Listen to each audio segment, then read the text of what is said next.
One of the only advantages to age as a sportscaster is that you've seen everything like 4 times and that you tend not to overreact to stuff, and you realize that sports is very cyclical. And let me just give you an advantage.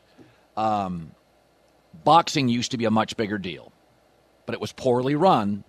UFC was brilliantly run by Dana White and the Fertitta family. UFC killed boxing. It'll never return. Horse racing used to be bigger. Too many controversies.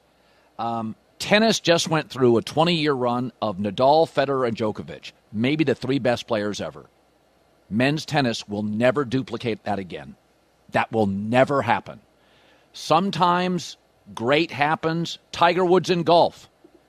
Literally, The Sopranos, the NFL, and Tiger Woods. The only thing that got me to a TV on Sunday. I would race home to see Tiger Woods if I did stuff in the morning on a Saturday or a Sunday. I've never done that in my entire life. There'll be no more Tigers. I love Dustin Johnson, Brooks Koepka. I like all of them. It's not Tiger Woods. He was a meteor for 10 to 12 years. It's okay. Sports are cyclical. Take the NFL out. It's our English Premier League. We watch it. It's perfect for TV, and we bet it like crazy. And many of us played it. Take the English Premier League out. Cricket used to be much bigger in England. It's called their national pastime. It takes 4 days. Nobody's waiting 4 days for a result from a sporting event. It's died, mostly. Baseball, up and down. Huge in the 70s. Not as big in the 80s. Really quiet for 20 years. And now they've got all the stars lined up in the big markets, and they just set ratings. And they've sped the game up. There's been a lot of talk about the NBA. And it should be noted before I give you this soundbite, they just signed an 11-year, $76 billion deal. There's an old saying about the Bible. Treat others as you want to be treated. Everything else in it is just commentary. And there's a saying in sports. Just get the contract. Everything else is noise. Adam Silver, the owners and the players, 11 years, $76 billion. But there's a lot of critics about the NBA, and Channing Frye, never afraid to have a strong opinion, says this is what's killing the league. Nostalgia is killing the NBA. The 90s basketball, Michael Jordan and Kobe, was not as clean as y'all think it was. Every great player, whether that's Ant, Wemby, Bron, Steph, this, that. They compare him to a 40 years ago. The rules weren't even the same. Nobody celebrates these new people. So why the would anybody want to be the face of this league where you're going to get on every network for not being somebody from 40 years ago? Bron is one of the greatest players ever to play. Stephen Curry is one of the greatest players ever to play. Giannis is one of the great. Jokic. And you know what we do? We talk about Michael Jordan. All this superstar era is over. Well, yes, this is true. And TV ratings are down.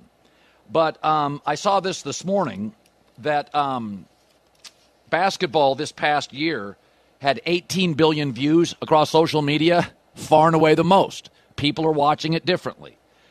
The NBA isn't hockey. I talked about it yesterday, the first time in 2 years. You know what I'm not talking about on today's show? Hockey.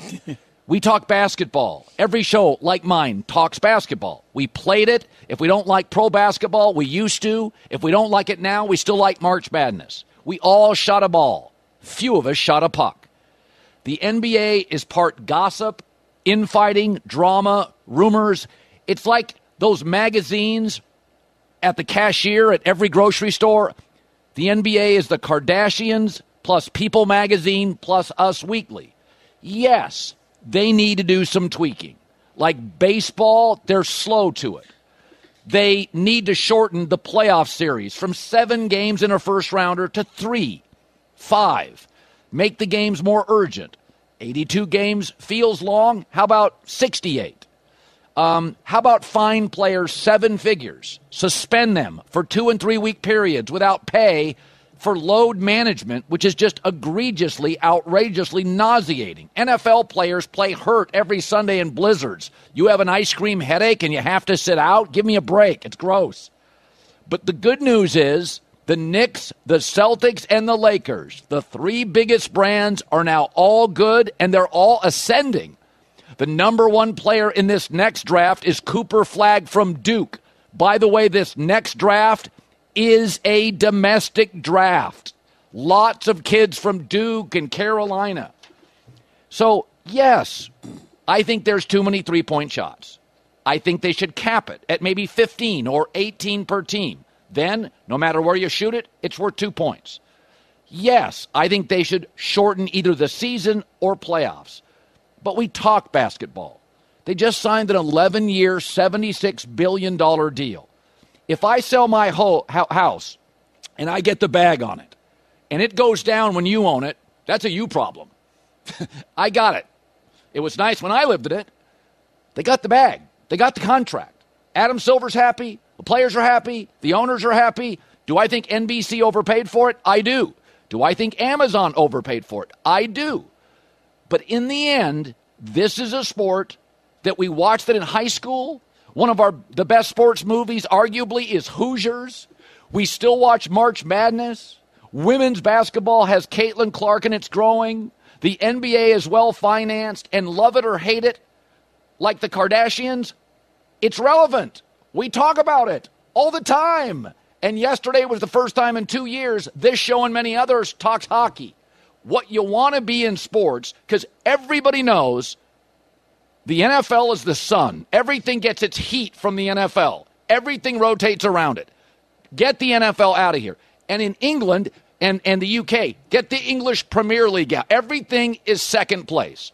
So starting in second place, college football, I love it. Baseball, on a heater.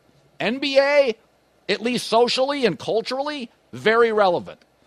Yes, we talk too much about Michael Jordan. But Michael Jordan's the greatest basketball player probably ever. Michael Jordan was the coolest. He was the best dressed. He was the best looking. He was the most relentless. He went 6 for 6 in the finals. It's okay. But this idea that we don't talk about Steph, yeah, we do all the time. I've done 500 segments on Steph. Well, we don't reward Jokic. He should have won 3 straight MVPs. He's just kind of a boring player. So was Kareem in his prime. Sometimes bigs don't want to talk. Shaq's an outlier. The league's fine. Ratings are down. It needs to be tweaked. But when Michael Jordan left, the ratings went down 50%. And it wasn't about politics. It was about they missed Michael. Take the NFL out and look at how cyclical sports is. Boxing's dead. Horse racing's less relevant. Radio is not the water cooler topic it used to be. Soccer is bigger. World Cup ratings are huge. Networks, Netflix, Fox, everybody's fighting to get the World Cup. What they're not fighting for is baseball. So everything changes. It's highly cyclical. The English Premier League and the NFL, those are different discussions, and everybody's chasing those. But tennis, men's tennis, will never be as big as it was for the last 20 years. And golf will never have another Tiger Woods. That would scare me. The NBA, ratings are down on TV. Most of it on cable TV. Everything outside of talking Trump is down on cable TV, isn't it? It'll survive.